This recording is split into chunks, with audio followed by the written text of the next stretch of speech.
Ora bem, então neste painel vamos falar sobre afetos e inclusão digital. E empezamos por inclusión digital. Sí.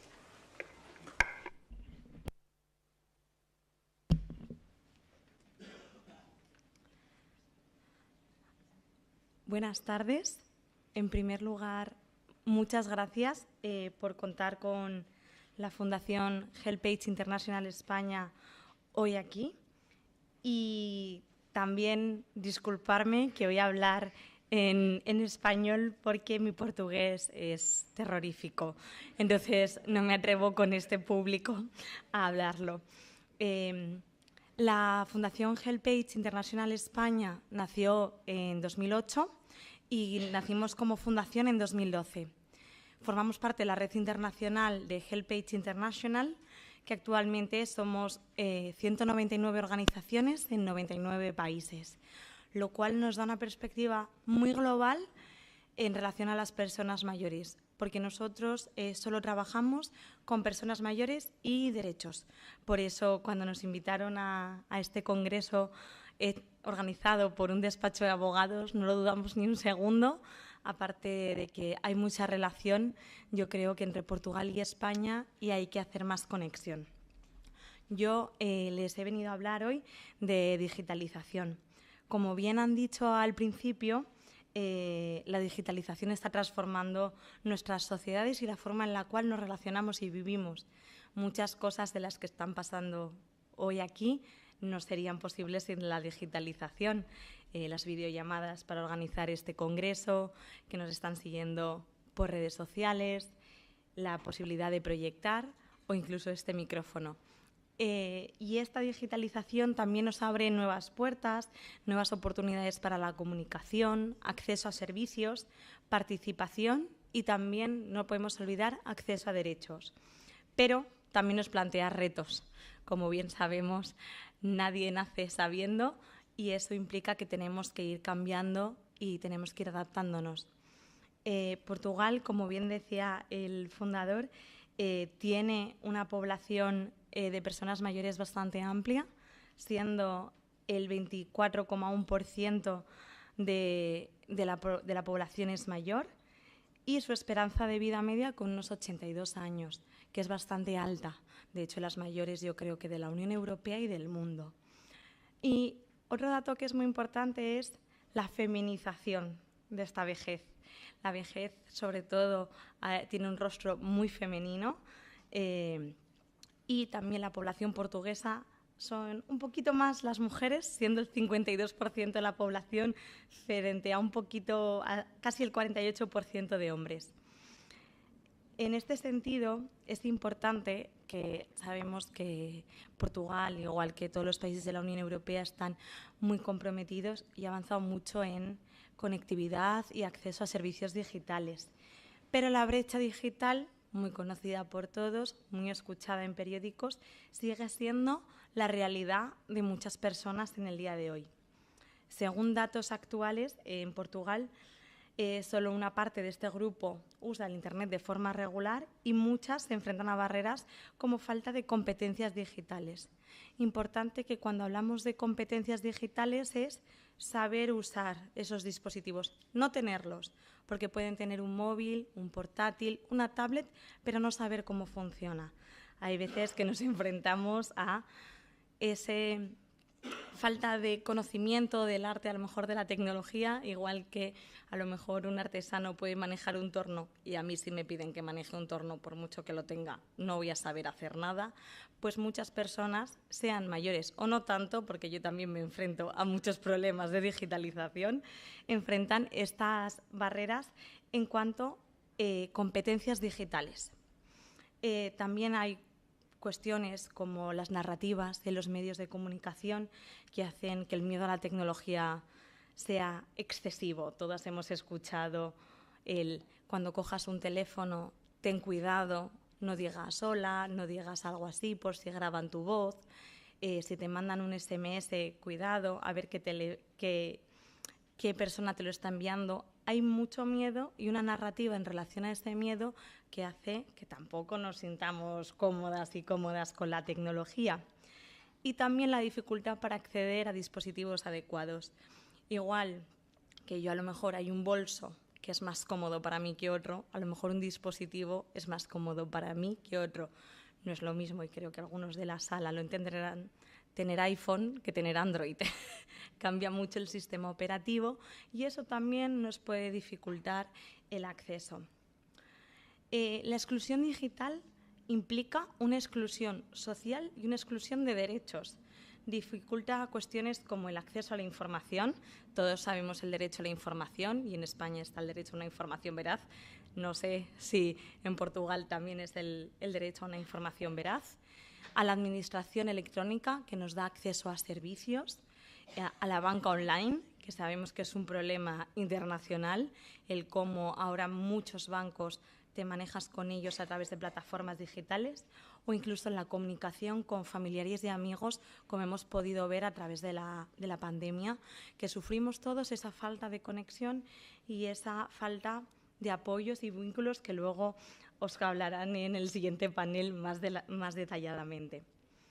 Pero es cierto que Portugal cuenta con dos fortalezas que yo no sabía hasta que me informé más en relación a ello, que aparecen en la década digital de 2024. En primer lugar, Portugal está camino a alcanzar el 100% de la cobertura para el 5G, mucho antes que el resto del mundo, así que parece que no, pero hay un rayo de esperanza, digamos. Y además, también hay una madurez en la sanidad electrónica que mejoró casi un 40% y se sitúa por encima de la media de la Unión Europea. Situarse por encima de la Unión Europea no siempre es bueno, porque a lo mejor es que la media es baja y tenemos que trabajar mucho más en ese acceso a servicios. El acceso a la tecnología y a la información es un derecho fundamental y está reconocido por organismos internacionales, la Unión Europea, la Agenda Digital de Portugal y la Carta de Derechos Digitales. Sin embargo, muchas personas mayores se enfrentan a barreras. ¿Qué barreras podemos ver en este sentido? Pues podemos hablar de una barrera, para empezar, socioeconómica. No toda la sociedad tiene acceso a los mismos. Ahí también hablamos de pobreza energética y cómo la pobreza energética hace que pues no puedas cargar siempre los teléfonos, no siempre puedas tener acceso a un wifi en tu casa. A lo mejor necesitas usar un wifi público. Es cierto que eso no es muy común, pero es algo que pasa. También las barreras de las personas con discapacidad. Qué importante. Persona con discapacidad no es igual a persona mayor, que muchas veces se suelen interconectar ambos conceptos, pero es importante separarlos. ¿Por qué? Porque, por ejemplo, puedes tener una discapacidad auditiva y para eso es mejor usar videollamadas. Una discapacidad visual, que para eso a lo mejor es mejor el teléfono. Cada uno va a adaptar el sistema en base a sus necesidades. En este sentido, es cierto que no hay sistemas adecuados y cuando hablamos de administración pública y una persona con discapacidad, a lo mejor estamos enfrentando dobles barreras. Y también hay un edadismo en este sentido, y el edadismo es la discriminación por razón de edad. Puede afectar tanto a jóvenes como a mayores, siempre me gusta señalarlo, pero es importante que 1 de cada 2 personas en el mundo es edadista hacia las personas mayores, no hacia las personas jóvenes. ¿Por qué hay un edadismo? Porque a lo mejor podemos tener un imaginario colectivo en el cual todos vemos que una persona mayor no se sabe apañar con las tecnologías, no sabe de la tablet, no sabe pedir una cita previa. Yo, por ejemplo, esta semana he podido entrevistar a un señor de 85 años que me ha enseñado un pendrive que se puede conectar al portátil y al teléfono al mismo tiempo. Yo eso no sabía que existía y tengo 30 años. Entonces, no siempre tiene que ver la edad, pero hay un imaginario colectivo que nos hace en general tratar a las personas mayores en cuanto a tecnología con un poco de infantilismo. Esto también es importante que lo tengamos en cuenta porque las intervenciones que tengamos con personas mayores hay veces que pecamos de buena fe de intentar tratarles como si ellos y ellas no supieran, pero ellos son plenamente conscientes. En este sentido, también es importante que cuando hablamos de digitalización, hablamos de también sistema democrático, me gusta decir, porque unas buenas tecnologías hacen que unos ciudadanos puedan estar empoderados y puedan saber y acceder a sus derechos.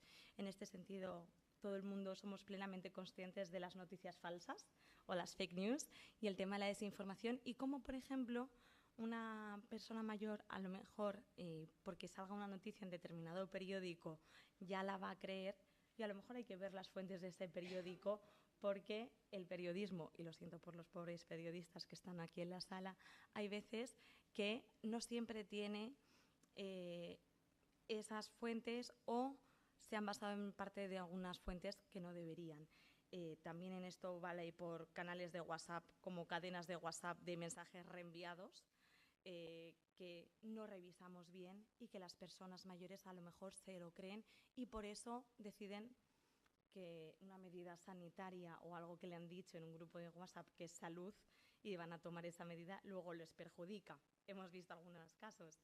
O cuestiones de consumo. Por ejemplo, el tema del consumo ahora se puede ver con muchas aplicaciones en las cuales tenemos la luz, el gas, el contador. Te viene ahí ya pocas compañías, al menos en España, te mandan la carta con el recibo de la luz o del gas a casa. Y eso implica que las personas mayores que a lo mejor no tienen esa usabilidad con la digitalización o con las cuestiones tecnológicas no sepan muy bien cosas que a lo mejor controlaban antes en otro formato, en este nuevo formato, como han cambiado sin previo aviso y te dicen a partir de ahora no va a recibir más cartas, va a ir todo por la aplicación, es adaptarse o no hay otra opción que adaptarse. Y eso implica que si tienen otros familiares, el contacto intergeneracional puede ayudar mucho positivamente a este aumento de las capacidades digitales. Pero no tenemos que tirar únicamente, como digo yo, de recursos familiares, a pesar de que tanto España como Portugal son sistemas, los sistemas de cuidado o bienestar en los cuales nos movemos se basan mucho en la familia y la familia es un pilar muy importante. Es importante recalcar que el perfil de personas mayores que hay ahora ha cambiado mucho. Ya no hablamos de que todas las personas mayores van a tener hijos, con lo cual tampoco van a tener nietos, o muchas personas ya no viven en pareja, ya se han separado, hay muchos más divorcios, hay muchos más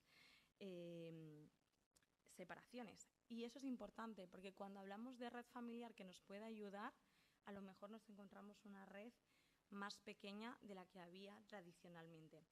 No es ni bueno ni malo, es simplemente una nueva realidad y un nuevo contexto al que hay que adaptarse. En este sentido, es muy importante iniciativas que puedan promover y empoderar a las personas mayores. No únicamente te enseño cómo funciona WhatsApp y ya está, y siempre te voy a dar una guía, sino dotar de herramientas y enseñarles que ese acceso a WhatsApp puede ayudarles a mantener relaciones humanas. Ese acceso, por ejemplo, a Google Maps, si una persona tiene un principio de Alzheimer y se encuentra perdida, puede mandar su ubicación a algún conocido o algún ser querido que la pueda localizar. Estamos hablando de situaciones que no siempre son mandarte una tontería para hacer un poco de relación humana, que también es muy sano y parte de la definición de salud de la OMS también es el bienestar social. Pero es importante que cuando hablamos de ello, hablamos de acceso a derechos, a pedir una cita sanitaria online, a tener una cita por telemedicina, como habíamos hablado. Todo ello es especialmente importante. Sabemos que en Portugal existen iniciativas muy valiosas y hay muchos programas de la Unión Europea que también están aquí basados. También está el programa de Portugal Digital, que yo creo que si viene o no viene, si no les animo a mirarlo, porque yo, una española, no les voy a explicar el proyecto de Portugal Digital. Pero ¿qué más podemos hacer? Todas las personas que estamos aquí. Para empezar, ser muy conscientes si somos edadistas o no somos edadistas en nuestro trato con las personas. ¿Por qué? De ahí va a venir si la persona tiene confianza o no. Si la persona ve que la tratas como un igual, es más fácil que podamos crear ese lazo. En cambio, si empiezas, señora, ¿se encuentra bien? La señora va a decir, ¿por qué me trata como si soy tonta? No soy tonta. Y eso también va a hacer, bueno, si lo hacéis de broma, no pasa nada, pero si lo hacéis en serio, cuidado que a lo mejor a esa persona no le gusta. Igual que evitar apelativos cariñosos si no nos los han pedido. También hay que adaptar los servicios digitales. Ayer nos contaban que, por ejemplo, en el despacho mantienen mucho la atención presencial y dije, qué bien, qué necesaria la atención presencial, cuando parece que después de la pandemia todos nos hemos olvidado del mundo humano y hemos vuelto a un mundo virtual. Yo era muy fan del videojuego de los Sims, pero eso no implica que quiera vivir en ese videojuego. Solo quiero estar a ratos. Y los servicios digitales, para que sean accesibles y fáciles de usar, los tenemos que probar con las propias personas mayores. No los tenemos que dar por supuesto. Si nos juntamos 3 personas para hacer algo, es importante que lo probemos. Nosotros actualmente tenemos un proyecto con la Comisión Europea para prevención de timos, estafas y también de inteligencia artificial y ver y detectar si una imagen de verdad es de inteligencia artificial o no. Consejo, siempre mirar si el fondo es borroso o no, si las manos son extrañas o no y los ojos. Esos son pequeños tips que te ayudan a ver si una imagen es de inteligencia artificial o no. Y lo que estamos haciendo es que estamos diseñando unos materiales y se los enseñamos a las personas mayores, de todo tipo, de 60 a 90, porque no es lo mismo una persona de 60 que una persona de 80 que una persona de 90, y ver si de verdad es accesible o no este videojuego. Invertir en formación continua, en metodologías prácticas y cercanas, en la participación activa de las personas en todas las fases, porque a lo mejor estamos haciendo política pública o tomando decisiones legislativas sin las propias personas mayores y a lo mejor lo que estamos haciendo es crear un montón de proyectos que las personas no les apetece nada asistir ni quieren estar en ellos. Promover iniciativas como la de hoy, que es tener administraciones, empresas y sociedad civil todas juntas reunidas. Y es muy importante también que las personas mayores lo reclamen y se lo crean, porque si no tenemos una sociedad empoderada que reclame derechos, es más cómodo que se pierdan y se diluyan. Entonces, esa parte es muy importante. Después, a los medios, obviamente, tienen que cambiar la narrativa, no hablar desde el miedo, el pánico, sino desde oportunidades de aprendizaje y nuevas formas de comunicarnos. Y nosotras también, en este sentido, la Fundación HelpAge España y HelpAge International a nivel global, trabajamos por la Convención Internacional sobre los Derechos de las Personas Mayores. No sé si la conocen, pero es una iniciativa en Naciones Unidas para intentar crear un instrumento jurídicamente vinculante a nivel internacional, igual que tenemos la Convención de los Derechos de la Mujer o la Convención de los Derechos del Niño, crear una convención específica para personas mayores. Es un proceso que ahora se está trabajando en Naciones Unidas Ginebra, con la Oficina de Derechos Humanos, muy relacionado con esta parte de digitalización. ¿Por qué? Porque en el mundo actual tenemos que incluir un apartado de digitalización si vamos a hablar de derechos. Obviamente todos los actores deberían implicarse y coordinarse, porque muchas veces tenemos 50 proyectos en el mismo lugar o hay poblaciones que están mucho más concentradas de proyectos y otras que nos estamos olvidando. Nosotras todos los años, la Fundación, hacemos un congreso y cada año lo movemos de ciudad. ¿Por qué? ¿Sería más fácil para mí hacerlo y organizarlo todos los años en el mismo lugar? Sí, pero no llegaría a personas diferentes y le podría hablar de este tema a diferentes públicos cada año. Y lo que me interesa es que llegue a diferentes públicos que puedan acceder a esta información, porque es información que, como sabemos, en el tema de personas mayores no es muy conocida. Después también es importante que la formación y todas las actividades sean atractivas. Yo, por ejemplo, aunque hagan programas para mí, si me parecen un aburrimiento, no voy a ir. Y lo mismo le pasa a las personas mayores. Entonces, no caigamos en tópicos de, venga, taller de cómo usar WhatsApp o taller de cómo usar Word. A lo mejor no necesitan usar Word. A lo mejor lo que necesitan es descargarse una app para poder ver series, porque es lo que quieren. O cómo comprar en Amazon si, por ejemplo, tienen problemas de movilidad y necesitan acceder a servicios. O cómo comprar en su tienda del barrio, con el comercio electrónico, porque quieren seguir comprando en su tienda de toda la vida, pero a lo mejor la movilidad no es la misma. Obviamente, todo esto depende de cada actor. Nosotras no podemos hacer todo, ojalá, pero los recursos humanos y financieros son bastante limitados. Por ello es importante que todos, en la medida de nuestras capacidades, podamos sumar en esta línea. ¿Cómo quieren hacerlo? ¿En qué dispositivo quieren trabajar? Tablet, teléfono móvil, portátil. habrá gente que seguramente necesite saber cómo grabar cosas o cómo configurar la televisión, la radio. La radio es una cosa que es para todo el mundo, además. Y es imprescindible que ellos y ellas lo decidan.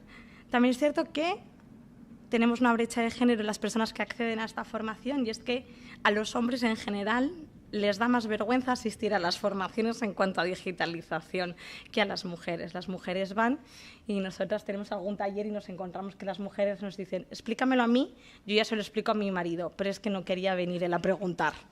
Y yo, bueno, no pasa nada, todas hemos pasado por ahí. Así que es importante esta empoderación, que también a lo mejor tiene algo que ver con el tema de la masculinidad y el no saber a lo mejor tanto esa concepción de la vulnerabilidad, que la condición femenina la tenemos un poco más trabajada y a lo mejor algún hombre no la tiene tan. Pero es cierto que luego los hombres que vienen les interesan bastante las formaciones y son muy participativos. Y bueno, que la digitalización debe ser una oportunidad para todas las personas, sin importar la edad. Todas tenemos que aprender cosas nuevas. Yo el otro día me estaba una compañera hablando de un programa nuevo que no conocía, que es para hacer presentaciones de datos, que se llama Power BI, y me dice: ¿no conoces Power BI? Y yo, no conozco Power BI. Y me dice: lo tienes que conocer, es importantísimo. Entonces es una formación continua en la que tenemos que trabajar todas y todos. Y voy a hacer aquí un guiño a la compañera antes de pasar ya el testigo, y es que todas estas cosas lo importante es que las hagamos en persona, el negociar sobre la convención, el hacer estas formaciones, porque le da un toque mucho más humano. Y ya hacemos el chiste, y qué mejor que con un café, ¿verdad?, hacer estas formaciones y trabajar todos juntos. Entonces, nada, apostar por la inclusión digital de las personas mayores, apostar por una sociedad más justa, cohesionada y preparada para el futuro, sobre todo en todas las generaciones, porque las generaciones jóvenes de hoy son las generaciones mayores de mañana, y la longevidad no es una cosa que se va a ir, es una cosa que esperemos que haya venido para quedarse, porque es sinónimo de una sociedad más activa, más saludable, y hay que aprender mucho de estos nuevos retos que nos plantea la longevidad, que no son pocos, hoy se plantean unos pocos, pero son bastantes. Entonces, ya con esto termino, y muchísimas gracias. Nada. Gracias, Belén. Agora passo